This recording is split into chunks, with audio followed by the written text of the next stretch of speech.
Olá, meu nome é Ana Beatriz, eu tenho 14 anos e eu curso o 9º ano na escola E Professor João Cruz. E hoje eu estou aqui para apresentar para vocês a terceira tarefa de um projeto que a professora Maria Piedade, de língua portuguesa, tem com a gente no Face Group. E essa tarefa, consiste em apresentar um comentário sobre alguns textos de alguns gêneros textuais, como contos, crônicas, canções, poemas e cordel. E eu vou falar isso para vocês hoje.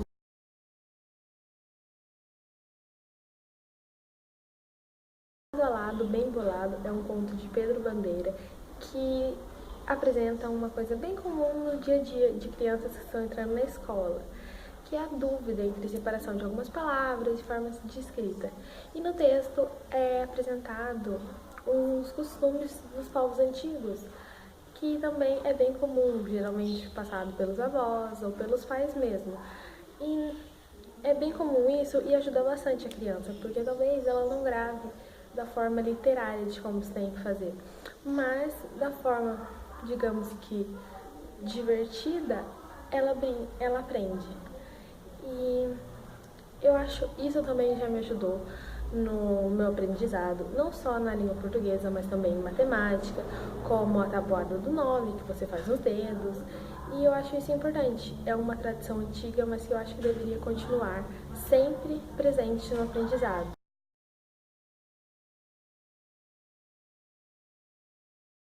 Essa canção da Tatiana Belink me despertou bastante interesse, pois, na minha opinião, ela retrata uma situação que tinha que ser presente na vida dos seres humanos, que é a reconciliação de uma briga diante da dificuldade. E isso fez que os gatinhos, no caso, tivessem o benefício da dona deixá-los entrar de novo, como não estavam mais brigando. Os seres humanos têm uma mania de guardar rancor, e isso não leva ninguém a nada. Eu acho que nessa parte os animais têm mais pontos positivos. Os seres humanos, com o passar do tempo, foram perdendo essa inocência, essa pureza de amor ao próximo e se doar um pouco ao próximo. Hoje em dia, os humanos estão pensando muito em si mesmo, e eu acho que isso não leva ninguém a nada.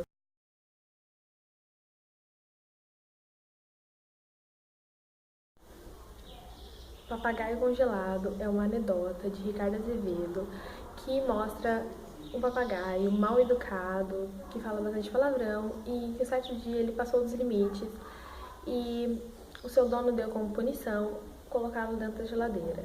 E quando o seu dono tirou, ele jurou que nunca mais ia fazer mais isso, que tinha aprendido a lição.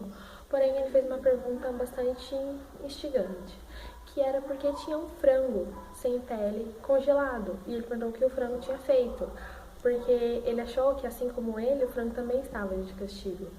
Mas, como todos sabem, o frango estava ali para servir de alimento mais tarde para o dono.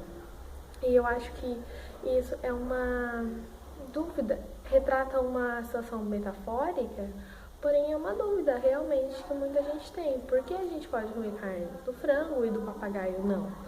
Por que o boi, frango, porco são alimentos e carne de outros animais não são? E eu como carne, mas às vezes eu tenho dó de certos animais, porque morreram para se alimentar, mas isso faz parte da cadeia alimentar e tudo tem o seu círculo de vida e eles também já comeram outros animais. E eu acho que essa anedota, ela mostra bastante isso, que o papagaio ele vai ser comido ou vai ter outro destino, não é a mesma cadeia alimentar do frango.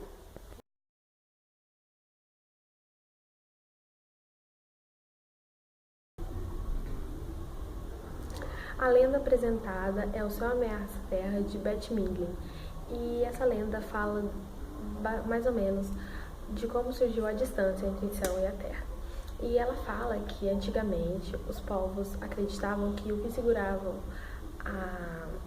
o céu de colar na terra eram os coqueiros e os marmoreiros.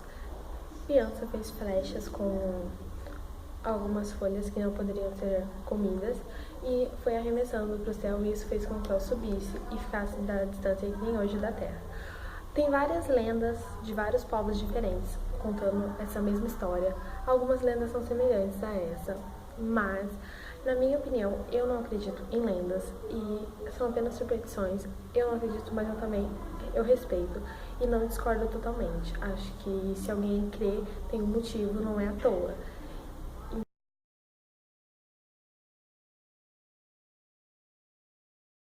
O cordel, a seca e o inverno, de Patativa do Assaré, mostra as diferenças dos fenômenos da natureza quando estão no período de seca e quando estão no período de inverno.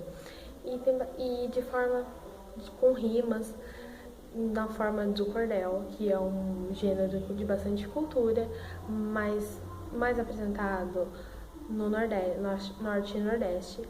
Eles apresentam essa diferença entre estações com algumas metáforas, não apresentando como cientificamente. Eu achei esse texto bem interessante, e eu acho que o cordel deveria estar mais presente na nossa literatura, pois ele traz bastante cultura para nós, e a maioria dos cordéis tratam de assuntos interessantes que deveriam saber.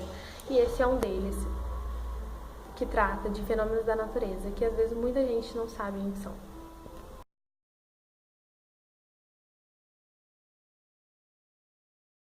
O poema A Chuva, de Arnaldo Antunes, mostra a chuva como se fosse uma personagem e fala como se fossem as consequências que essa personagem faz a outros personagens, como os rios, as pontes, falando as consequências da chuva, boas e ruins. Porque a chuva, como nós sabemos, ela é muito importante, mas ela em excesso também, como qualquer coisa, pode prejudicar o ambiente, a nossa saúde.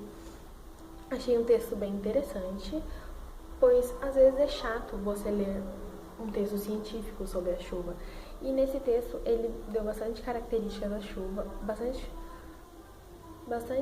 coisas que a chuva traz para nós, os impactos da chuva. E esse é um grande poeta da literatura, e eu acho que ele alcançou o propósito dele nesse texto, pois ele soube como falar da chuva de uma forma que não cansasse.